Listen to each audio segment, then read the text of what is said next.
Julian here, and today I'm going to be showing you how to make music like Max Cooper. So, as usual, you can get the project file and samples, MIDI, presets, all that kind of stuff in this video in the description. And if you're a patron on my Patreon, check there because they'll be available there shortly. And yeah, let's get started. So, we're at 115 BPM. This is a little bit you heard in the intro, and the first sound we have here is the kick, which sounds like this. Basically, all this is it's just kind of like a punchy, sort of like 808 style kick. These are the type of kicks I hear a lot in Max Cooper's music, you know. It's just kind of like a softer, it's not as like hard hitting kind of kick, I guess. Like if I play you, you know, like a kick, or if you use a kick I mean, obviously you wouldn't use like an EDM kick or something like that, but you know, just something softer like this, I feel like really works well for this style. So yeah, and then for effects on there, I just have a bit of drum bass. You can see I just have to drive up a little bit, crunches up a little bit as well. It's just kind of beefing it up. Here's without it, and then with it, and that's right here for the kick. I have this tuner here just because I want to make sure it was in tune. We're in G major, so as you can see, it is in tune, and that's the kick. The next thing we have here is the bass, which sounds like this.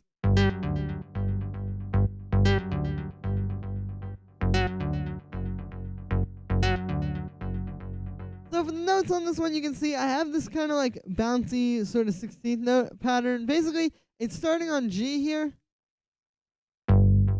which is the root note, and then it's going down to F sharp, but with the same kind of like chord shape. So yeah, that's the chord progression in this track. I'll talk about that more when I actually show you some chords. But basically, it's just following the chord progression. It's playing this kind of bouncy thing. You can see it's not actually that crazy. Like, it's really just following notes from the chords. For example, the first chord in this track is a G major 7. So what we have here is we have G, then it goes up to G, like 2 octaves up, and then we just have F sharp, which is the minor or the major 7th. That's part of the key, and then this chord, and then we have D, which is the 5th. So like you can see, it's not really that complicated. It's just knowing how to play around with it rhythmically and make something interesting that way. So yeah, and then for the sound with this one, it's made using analog. What we have here is we just have this pretty fat little bass where it's like a saw wave.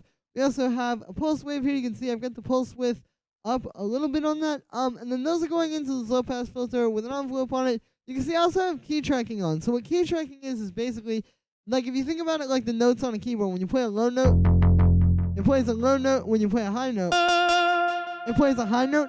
That's how key tracking works, but it's just with the filter. So basically, the lower you are, the more closed the filter is going to be.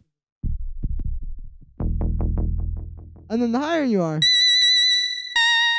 the more open the filter is going to be. So yeah, sorry for the ear torture there. But anyway, yeah, so that just kind of makes it a bit more interesting because with this one, it's so like, you know, it's like bouncing between octaves. So you can hear it really brings it to life if I turn off that key tracking. It's not nearly as interesting. So yeah, kind of like a subtle detail there to remember. After that, we just have a little bit of vibrato. You can see I just have the rate up pretty high, and I guess the amount is up pretty high, so it's not really a little bit. You can hear what that's doing there. And that is it for inside of the synth. After that, we just have this echo doing dotted 8 notes. Since this is a bass, you know, the key here is just making sure the dry wet is down low enough to where it's not going to take over the whole signal. Like I have it at 14%. So it's just adding a little bit of kind of like a rhythmic kind of cool thing there, but it's not taking over, like I said. After that, we just have a bit of saturation to kind of fatten it up, and I have this drum bass here doing that as well, so I'll kind of show you without these.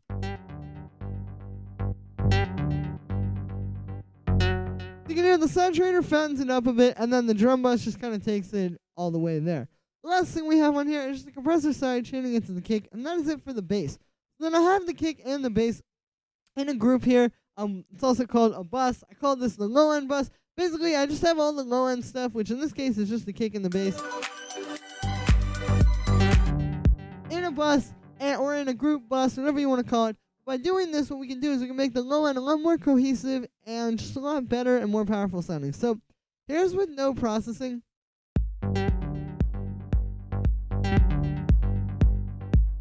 And yeah, so you can hear the difference here. So the first thing we have is this EQ8, which you can see with this, I'm just boosting the low end and then making a few cuts here. The low end boost just kind of brings up the thumping on. You can hear if I turn that off. The kick is a little bit soft in the low end, and the bass doesn't really have a super strong low end, so that's just kind of bringing that up. And then I also have these little cuts here. So this is just around like almost 200 hertz, and then another one at like 375. Just kind of cutting out some of those boxy frequencies you may be able to hear. Kind of like some muddy stuff going on there without the EQ. So yeah, after that we just have the drum bus.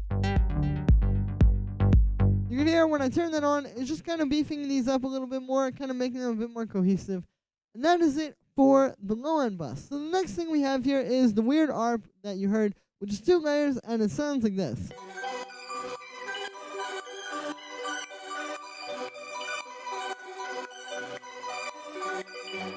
Basically, what I was trying to do here was I was trying to make this really like beautiful but chaotic kind of sense that you hear in a lot of not just Max Cooper's tracks, but actually a lot of other kind of producers in the style as well.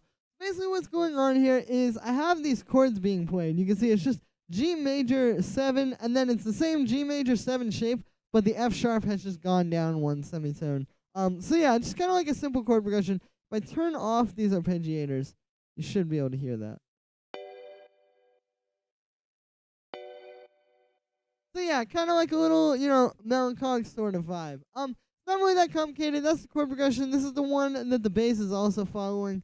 And yeah, and then what's going on here is you can see I actually have 3 arpeggiators. So both of these have 3 arpeggiators. They're kind of set a bit differently. Like you can hear this one. It's a bit slower, and then this one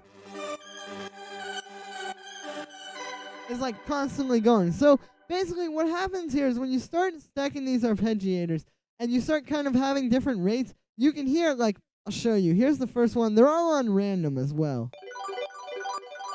So that's just like a regular ARP, but then when we add in the second one, you can hear we're getting like this weird kind of thing happening where even though this one's actually faster than the first one, it's slowing down the pattern. And then we're getting like these little ARPs kind of coming through, and then when you add the third one, it's just doing that a little bit more and a little bit crazy. And then it's a similar thing on this second one here as well. It's just set differently. Like here's the first one, then the second one.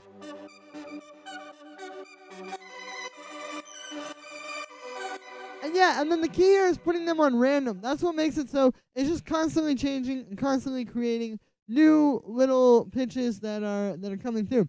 So yeah, this is like a little bit of a wonky way to use these arpeggiators, but you can hear this is really cool. Nice way to get kind of like some weirder sounds like you may get with like modular synthesis or stuff like that aren't just like so easy to do right in the box. But it's not that complicated. Like I said, it's just 3 arpeggiators, just playing around with the rhythms. You can see how I have these set. And yeah, and then I'll show you how I made the sounds for these as well. This first one is just a simple little operator FM sound. You can see we just have 3 sine waves here doing some FM. I've got them kind of at different pitches. Got the second one detuned a little bit. Just have that going through a little bit of reverb. I also have the Haas effect on there, so that's just kind of taking it and making it wider. Basically, the way the Haas effect works is you can see I have this audio effect track. We have the right, everything that's happening in the right ear, and then everything that's happening in the left ear. On the left ear, we have a simple delay, just pushing it forward ever so slightly. So this is what the Haas effect does. Basically, it takes your sound, splits it into the left and right signal, and pushes one of them ever so slightly forward, and it creates this wide stereo image because you're hearing the same thing at 2 different times in each ear. So, or different times in each ear, basically. So I'll show you. Here's without it. And with it. And this really helps because this is kind of like a lot going on in this track. So then having this kind of splitting it out and making it wider kind of helps to let like the bass come through a little bit more down the center. After that, I just have a compressor side chaining into the kick and an EQ8 cutting out the lawn. That's it for that first one. And then the second one is made using analog. So you can see I have the 3 arpeggiators there. And then we just have 2 square waves here. You can see they're an octave apart. I have the first one detuned a little bit. Those are just going into a low-pass filter with a bit of an envelope on it. I just have a bit of vibrato on there. Quite a bit, actually. You can see I have a really fast rate. You can hear what that's doing. And then I have the unison on there as well, just kind of making it a bit bigger. After that, we just have an echo doing dotted eighth notes, a little bit of reverb to give it some more space. These are just kind of like, pretty standard, like, spacey kind of effects. After that, we have the Haas effect again, making this one wide as well. And then we just have compressor side chaining into the kick and an EQ8 cutting out the lawn. And that is it for the arps. Like I said, they're not that complicated, but they can, like, this is the kind of sound, like, if I heard this, I would probably not really be able to just create it right off the bat. Like, it's one of those things where you kind of have to see the technique. So yeah, that is how I did that. Next thing that we have here is the clap, which sounds like this. This is really simple. It's just this kind of like smaller, sort of like hand clap style sample. You know, something just a little bit more organic. You can see it's just playing on the 2 and the 4, and then I have it pulled back a little bit. So this is a nice way to get like a really, really organic clap sound. You can hear sitting right before the kick there. If we put it on the grid, not quite as much like of an organic, kind of more live feel to that. So yeah, and then the only effect that I have on there is just a bit of saturation to kind of beef it up. And that's it for the clap. The next thing that we have here are these 3 hi-hats, which sound like this. Basically what this is we have this one playing 16th notes, this one playing 8th notes, and then this one just playing on the upbeats. And so this is something that I noticed in Max Cooper's music. He'll have like kind of a more live sounding hi-hat thing like this where it'll be like, you know, like something like that kind of sounding like someone going like on like a live hi-hat. And then this one on top of it kind of accentuating the 8th notes. So we have this. And then when I bring that one in, it kind of brings out those 8 notes. And then just another one kind of playing on the upbeats to accentuate that. So I'll kind of show you in the full mix here. Like,